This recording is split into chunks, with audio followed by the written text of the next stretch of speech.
Hi friends, welcome to Myra Shravana Meghalu part 46. చెప్పాలంటే మనుషుల విలువేంటో అందరికంటే నాకే బాగా తెలుసు జీతు. అమ్మా నాన్న లేరని తెలుసుకునేసరికి అత్తామామకి అపురూపం అయ్యాను. వారు లేని లోటు తెలిసేసరికే నేనున్నానంటూ నువ్వే నాకు లోకమైపోయావు. భయం వల్ల నిన్ను కూడా చాలా రోజులు దగ్గరికి రానివ్వలేదు. కానీ నా భయాలన్నీ తీర్చి నాకు చెప్పలేనంత బాగా దగ్గరైపోయావు. నీ నుంచి దూరం అయిపోతున్నప్పుడు ఇక మళ్ళీ నిన్ను చూడలేనేమో అనుకున్నప్పుడు నా బాధ, భయం ఎవరికీ చెప్పుకోలేకపోయాను. పూర్తిగా ఈ ప్రపంచంలో ఒంటరిదాన్ని అనిపించింది. నీకు నా మీద ఉన్న ప్రేమో లేదా నాకు మన ప్రేమ మీద ఉన్న నమ్మకమో మళ్ళీ మనిద్దరం ఇలా కలిసాం. ఇక ఎప్పటికీ నిన్ను వదిలి వెళ్ళేది లేదు అంది దర్శి. మరిప్పుడు మనం మన వాళ్ళని ఫేస్ చేయాలి కదా, భయంగా లేదా అని నవ్వుతూ అడిగాడు చరణ్. నువ్వుండగా నాకెందుకు భయం? నా పక్కన నువ్వున్నావు జీతు. ఇక నువ్వే చూసుకుంటావన్నీ. నేను దేని గురించి ఆలోచించాల్సింది లేదు. నీ అడుగులు ఎటు పడితే నా అటువైపే నావి కూడా. కాన్ఫిడెంట్గా చెప్తున్న దర్శిని చూస్తుంటే ముచ్చటేసింది చరణ్కి. మురిపెంగా హత్తుకున్నాడు. చరణ్ పెదవులు ఒంటి మీద ముద్దుల ముద్రలు వేస్తుంటే ధైర్యాన్ని పోగు చేసుకుంది దర్శి. చరణ్ తన చిన్నతనం నుంచి ఊర్లోని తన ఇంట్లోని జరిగినవన్నీ చెప్పాడు. అసలే ఒంటరితనంలో నుంచి వచ్చిన నీకు ఇవన్నీ చెప్పి భయపెట్టడం ఎందుకని చెప్పలేదు ఇంతవరకు. కానీ నువ్వు దూరం అయ్యాక అనిపించింది. నీకు కొద్దిగా హింట్ ఇచ్చినట్టయితే మనకి ఈ సిచ్యువేషన్ రాకపోయి ఉండేదేమో అని అనుకున్నాను అన్నాడు దర్శితో. ఎలాంటి ఇంట్లో నుంచి నేను పెరిగి పెద్దయ్యి బయటకు వచ్చానో ఇప్పుడు అర్థమైంది కదా నీకు. నేను కూడా నీలాగే నాతో నడిచే ప్రేమ కోసం వెతుక్కున్నాను. నువ్విలా నా చేతిలో చేయి కలిపి నాతో పాటు కలిసి నడిస్తే చాలు, ఏదైనా నేను చూసుకోగలను. పూర్తిగా తన మనసులో ఉన్న బాధని, సంతోషాన్ని అన్నీ దర్శితో పంచుకున్నాడు ఆ రాత్రి చరణ్. ఇద్దరూ చాలాసేపు ఒకరిని ఒకరు ఓదార్చుకుంటూ రేపటి కొత్త జీవితానికి ప్రణాళికలు వేసుకున్నారు. చరణ్ గుండె చప్పుడు వింటూ దర్శి దగ్గరతనాన్ని పంచుకుంటూ చరణ్. నిన్నటి రాత్రి పడిన ఆరాటం నేటి రాత్రి స్వాంతన చేకూర్చింది ఇద్దరికీ. కళ్ళు మూసుకొని ఉన్న దర్శికి తన జీవితంలో శ్రావణ మేఘాలు ముసురుకొని అంతలోనే వర్షించి వెలుగు కిరణాలు చూపించిన చరణ్ని మరింతగా తన వైపు హత్తుకుంది. మనసు తనువు ఇంకేం ఆలోచించలేదు. ఒకరి సామీప్యాన్ని మరొకరు ఆనందంగా పంచుకున్నారు మనసారా. మనిద్దరి మధ్య ఈ టాపిక్ మాట్లాడుకోవద్దు జీతు. అయిపోయిన విషయాలు అస్సలు గుర్తు చేసుకోవద్దు. ఎవరైనా ఎప్పుడైనా ఆనందంగా ఉన్న విషయాలనే గుర్తు చేసుకోవాలంట. నీకు దూరంగా ఉన్న ఇన్ని రోజుల్లో నేనెప్పుడూ నీతో కలిసి ఉన్న ఆ రాత్రినే ఎన్ని వేల సార్లు గుర్తు చేసుకున్నానో తెలుసా అంది దర్శి. నువ్వేనా? నేను కూడా ఆ రాత్రిని మర్చిపోలేక ఓవైపు నిన్ను తిట్టుకుంటేనే మరోవైపు నిన్ను హత్తుకుంటున్నట్టు ఫీల్ అయ్యేవాడిని. ఇంతకీ మనం మ్యారేజ్ ఎక్కడ చేసుకుందాం అని అడిగాడు చరణ్. నాకు ఆశ్రమంలో చేసుకోవాలనుంది జీతు. అక్కడ నన్ను చేర్చిన పెద్దమ్మ నేను వెళ్ళిపోతుంటే తన కూతురే వెళ్ళిపోతున్నట్టు ఫీల్ అయింది. అక్కడ ఉన్న అయ్యవారికి కూడా నేనంటే చాలా ఇష్టం. మన పెళ్ళికి మన పెద్దవాళ్ళు ఎలాగూ ఇష్టపడరు కదా, మన అనుకున్న వాళ్ళ మధ్య అయినా చేసుకుంటే బాగుంటుంది అంది దర్శి. అయితే రేపే మనం తిరిగి ఆశ్రమంకు వెళ్ళిపోదాం మళ్ళీ అన్నాడు జీతు. మర్నాడిద్దరూ ఆశ్రమంలో అడుగుపెట్టారు జంటగా. ఈసారి గతసారిలా కాకుండా ఇద్దరూ ఒకే రూమ్ తీసుకున్నారు. గతసారి ఇద్దరూ వేరువేరుగా మానసికమైన కలతలతో అడుగుపెట్టిన వారిద్దరూ ఈసారి ఒకే మనసుతో ఇద్దరు మనుషులుగా కనిపిస్తున్న ఒకే మనిషిగా ఆశ్రమంలో జంటగా అడుగులు వేశారు. ఆ తర్వాత వెళ్ళి అయ్యవారిని కలిశారు. దర్శి వెళ్ళి లక్ష్మమ్మను కలిసింది. ఇద్దరి గురించి విన్న ఆయన చాలా ఆనందించారు. 2 రోజుల్లో అక్కడే పెళ్లి జరిగేటట్టుగా ఏర్పాట్లు చేస్తానన్నారు. కానీ దర్శిని మాత్రం పెద్దమ్మతో ఈ రాత్రికి ఉండమని చెప్పారు.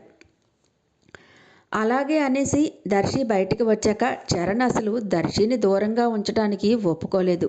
నిన్ను మళ్ళీ మరొకసారి వెతుక్కునే అవకాశం రానివ్వక జాను, ప్లీజ్ అన్నాడు. నువ్వేం చెప్పినా నువ్వు దూరంగా ఉండటానికైతే ఒప్పుకోను. ఇక అంతే, ఇదే ఫైనల్ అన్నాడు. దర్శి ఏం చెప్పాలో అర్థం కాక ఊరుకుంది. ఆ రాత్రంతా ఇద్దరూ కబుర్లు చెప్తూ గడిపేశారు. ఎంత కాదన్నా లక్ష్మమ్మ తన డబ్బులు ఖర్చు పెట్టి దర్శికి చరణ్కి బట్టలు తీసుకుంది. కొంచెం దూరంలో చిన్నగా పందిరి వేసి చరణ్కి దర్శికి అయ్యవారి చేతుల మీదుగా పెళ్లి జరిపించారు. అక్కడున్న వారంతా వారి పెళ్లికి పెద్దలైపోయారు. ఆశ్రమంలో ఉన్న పిల్లలు వేదమంత్రాలు చదువుతుంటే ఎంత ముచ్చటగా అనిపించిందో. మాటే మంత్రము అన్నట్టు ఫీల్ అయ్యారు ఇద్దరు. దర్శి పూర్తిగా చరణ్ సొంతమైపోయింది. దర్శి చరణ్ల పెళ్లిని రిజిస్టర్ కూడా చేయించారు ఆశ్రమంలోని వారు. అక్కడున్న పెద్దవారి దగ్గర ఆశీర్వాదం తీసుకున్నారు ఇద్దరు. మీ మధ్య ఉన్న ప్రేమ ఎప్పటికీ వాడిపోని వసంతంలా ఉండాలని, ఎన్ని అడ్డంకులు వచ్చినా మీ ఇద్దరూ ఒకటిగా ఉండాలని ఇద్దరి చేతులు కలిపి మీరు ఎప్పుడైనా ఇక్కడికి రావచ్చంటూ ఆశీర్వాదం ఇచ్చారు అయ్యవారు. లక్ష్మమ్మకు చెప్పి ఇద్దరూ మళ్ళీ చెన్నై హోటల్కి తిరిగి వచ్చేశారు. లక్ష్మమ్మ కాళ్ళకి దండం పెడుతుంటే నిజంగా తన కూతురు అల్లుడే తనకి మర్యాద ఇస్తున్నారా అన్నట్టుగా పొంగిపోయింది లక్ష్మమ్మలో తల్లి మనసు. రేపు మనం ఊరికి వెళదాం దర్శి అన్నాడు చరణ్. మనకి చాలా టైం తక్కువగా ఉంది చరణ్ మాట్లాడుతూనే ఉన్నాడు. దర్శి మనసులో చిన్నగా భయం స్టార్ట్ అయిపోయింది. బహదూర్ని ఫేస్ చేయాలంటే ఏదో చెప్పలేని టెన్షన్గా అనిపించింది. తను మాట్లాడుతూనే ఉన్న దర్శి దృష్టి ఎక్కడో ఉండటం గమనించాడు చరణ్. ఊరికి వెళదామనగానే మూడ్ ఆఫ్ అయిన దర్శిని చూస్తూ జాను వాట్ హ్యాపెండ్ అన్నాడు. దర్శి మనసులో భయాన్ని మొహాన్ని చూసే పసిగట్టాడు. నేను నీ పక్కనే ఉంటాను. రేపు కాకపోతే మరొక రోజైనా మనం వాళ్ళని ఫేస్ చేయాలి కదా. అందుకే వీలైనంత తొందరగా వాళ్ళని కలిసి తర్వాత పూర్తిగా మనం జర్మనీ వెళ్ళిపోదాం. మేబీ అమ్మ వస్తే మనతో పాటు తీసుకువెళ్ళిపోదాం అన్నాడు చరణ్ ఆలోచనగా. మనసులో మాత్రం దాదాజీని కలవాలి, దర్శిని చూపించాలి ఆయనకి. ప్రపంచం ఎంత చిన్నదో అతనికి దర్శిని చూస్తే అర్థం కావాలి. కావాలనుకున్నా దూరం చేయలేని అతని అజ్ఞానాన్ని వేలెత్తి చూపించాలి. మనిషిని మనిషిగా గౌరవించడం ఎలాగో అతనికి తెలియచెప్పాలి. రాజ్యాలు రాజులు పోయినా ఇంకా గొప్ప వంశం అంటూ పట్టుకు వేలాడే మూర్ఖత్వం మాతోనే అంతమైపోవాలి. అమ్మని నాతో తీసుకుని వెళ్ళిపోవాలి. ప్రశాంతంగా ఉన్నట్టు చూసుకోవాలి ఆవిడ్ని. దాదాజీ దగ్గర నుంచి తీసుకువెళ్తేనే అది సాధ్యపడుతుంది. మనుషులు దూరమైతేనే అయినా అతనికి ఆ బాధ, మనిషి విలువ తెలుస్తుందేమో చూడాలి. దాదాజీకి తెలియకుండా ఏదీ జరగాలని అనుకోవటం లేదు నేను. అతనికి తెలియాలి. కొడుకుగా నేనే తెలియచెప్పాలి. దర్శిని తీసుకువెళ్ళి అతని ముందు నిలబెట్టి మరీ చూపించి చెప్పాలి. తన దగ్గరుండగా దర్శిని ఎవ్వరూ టచ్ చేయలేరు. దర్శికి వచ్చిన భయం కూడా లేదు. అతనిలో మార్పు వస్తుందా లేదా అనేది తెలియదు. చరణ్ ఆలోచనలు అలా తండ్రి చుట్టూ తిరుగుతూనే ఉన్నాయి. చరణ్ ఉండగా నాకెందుకు భయం? నాకంటే ఎవరూ లేరు. చరణ్కి వాళ్ళ అమ్మంటే చాలా ఇష్టం. ఆవిడ కోసమైనా ఆ ఊరు వెళ్ళి రావాలి కదా అని తనకు తానే ధైర్యం చెప్పుకుంది దర్శి. అయినా చరణ్ దగ్గరుండగా నేను ఎందుకు ఇంతలా భయపడుతున్నాను అని తనని తానే మోటివేట్ చేసుకుంది. మర్నాడు ఇద్దరూ కలిసి చరణ్ ఊరికి వెళ్ళటానికి ఫ్లైట్ ఎక్కారు.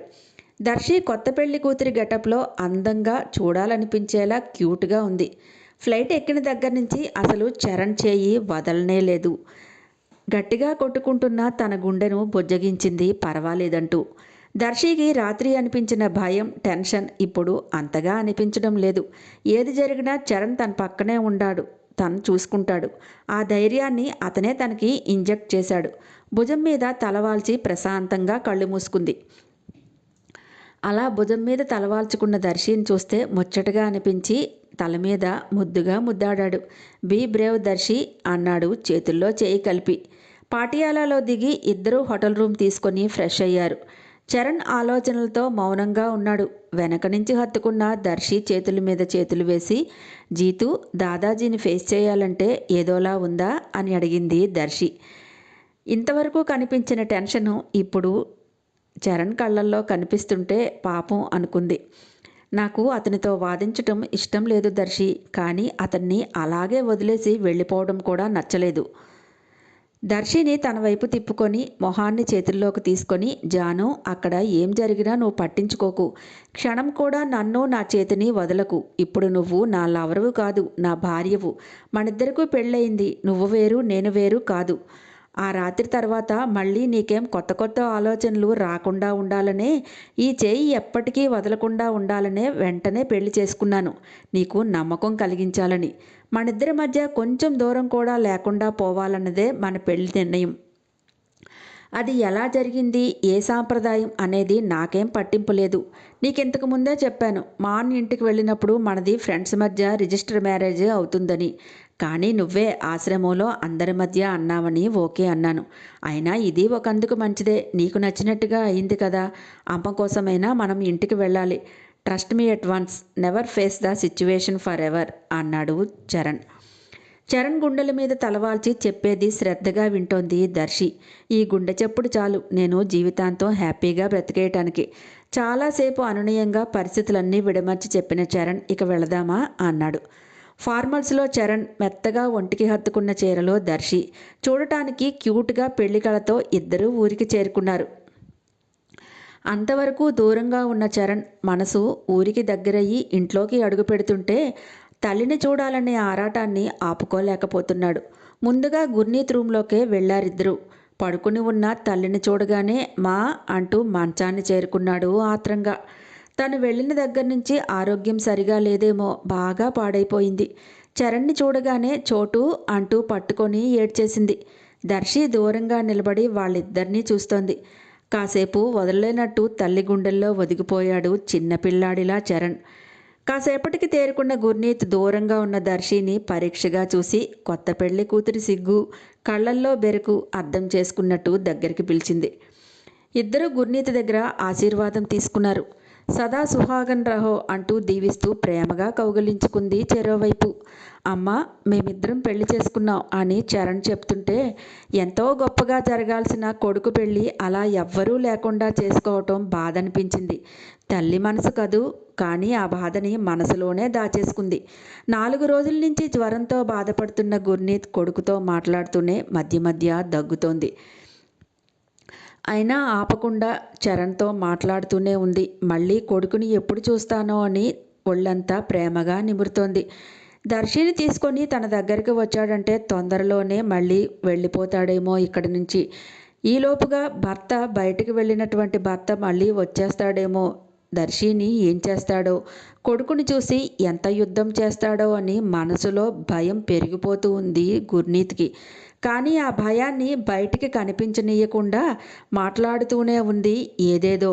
అమ్మ మనసులో ఆరాటాన్ని, మాటల్లో తొందరని అర్థం చేసుకున్న చరణ్, అమ్మా నువ్వేం కంగారు పడకు, నాన్నకి కనిపించిన తర్వాతే, ఆయనతో మాట్లాడిన తర్వాతే నేను ఇక్కడి నుంచి వెళ్తాను.